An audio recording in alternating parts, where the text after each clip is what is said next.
السلام علیکم every one, میرا نام ہے تیمور علی اور آپ دیکھ رہے ہیں مائی اسپیس 101۔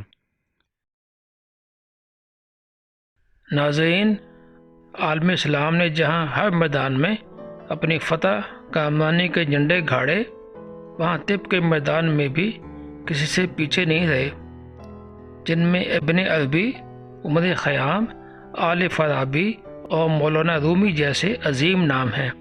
آج کی ویڈیو میں ہم آپ کو ابو علی سینا کے متعلق معلومات شیئر کریں گے۔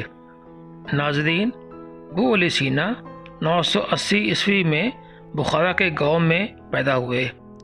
آپ ایک ماہر فلسفی، ماہر طبیعیات، ریاضی دان، ماہر الفلکیات، منطق دان اور ایک شاعر تھے۔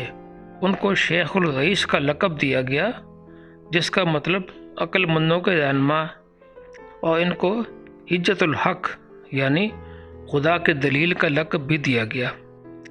آپ کو ابتدائی عمر سے سیکھنے کا جنون تھا۔ اسی جنون کی وجہ سے آپ نے 10 سال کی عمر میں قرآن شریف حفظ کر لیا۔ اس کے علاوہ منطق اور ریاضی میں مہارت حاصل کی اور 16 برس کی عمر میں اپنے دور کے تمام علوم میں قدم جما لیا تھا۔ 17 سال کی عمر میں ابن سینا کو سامانی حکمران نو بن منصور نے علاج کے لیے بلایا، جو شدید بیمار تھے، اور دربار کے تمام حکیموں نے جواب دے دیا تھا۔ ابو علی سینا کے علاج سے وہ صحت یاب ہو گئے۔ اس خوشی کے موقع پر نو بن منصور نے انعام دینا چاہا، لیکن ابو علی سینا نے انعام کی بجائے ان کی شاہی لائبریری استعمال کرنے کی اجازت مانگی، جو ان کو دے دی گئی۔ اصل میں نوجوان حکیم کو پتہ تھا کہ شاہی لائبریری میں بہت سی نایاب کتب موجود ہیں۔ آپ کا حافظہ بہت تیز تھا۔ آپ نے جلدی سے پوری لائبریری میں اپنے کام کی معلومات حاصل کر کے انہیں ذہن نشین کر لیا۔ 21 سال کی عمر میں پہلی کتاب لکھی۔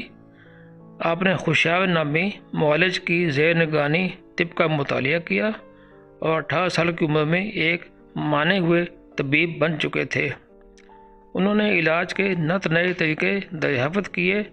وہ لکھتے ہیں، طب ریاضی اور ماحول بعد طبیعیات کی طرح مشکل سائنس نہیں، چنانچہ میں نے اس میں ترقی کر کے ایک عمدہ طبیب بن گیا۔ ناظرین، ابن سینا کی شہرت دور دور تک پھیل چکی تھی۔ آپ غریب مریضوں کا علاج مفت کرتے تھے۔ 22 سال کی عمر میں آپ کے والد انتقال کر گئے۔ اس کے بعد سلطان محمود غزنوی نے ابن سینا کو غزنی آنے کی دعوت دی، جو بعد میں آپ نے رد کر دی۔ بخارا سے خوارزم چلے گئے، تاہم ان کا وظیفہ کم تھا، اس لیے ابن سینا خوارزم چھوڑ کر نیشا پور چلے گئے۔ انہوں نے القانون فی الطب لکھنے کا آغاز کیا، جن کو کینن آف میڈیسن کہا جاتا ہے۔ یہ طب کی تاریخ میں سب سے مشہور کتابوں میں سے ایک ہے۔ پھر وہ رہ جا کے 3 کتابیں لکھیں۔ آپ نے 450 کتابیں لکھیں، جن میں سے 240 کتابوں کے آثار ملتے ہیں۔ ابو علی سینا کی زندگی کے آخری دنوں میں کولنج کی بیماری میں مبتلا ہو گئے۔ اگرچہ ان کے ساتھیوں نے آرام کا مشورہ دیا، لیکن انہوں نے صاف انکار کر کے یہ کہہ دیا، زیادہ عمر کی بجائے میں مختصر عمر پسند کرتا ہوں۔ جب آخری وقت آیا تو اپنا سارا سامان غریبوں میں تقسیم کر دیا اور 3 دن میں قرآن مجید ختم کرنا شروع کر دیا۔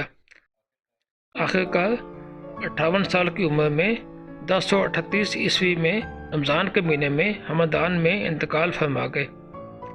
مغرب میں ابن سینا کو ڈاکٹروں کے شہزادے یعنی پرنس آف فزیشینز کے نام سے یاد کیا جاتا ہے۔ شکریہ۔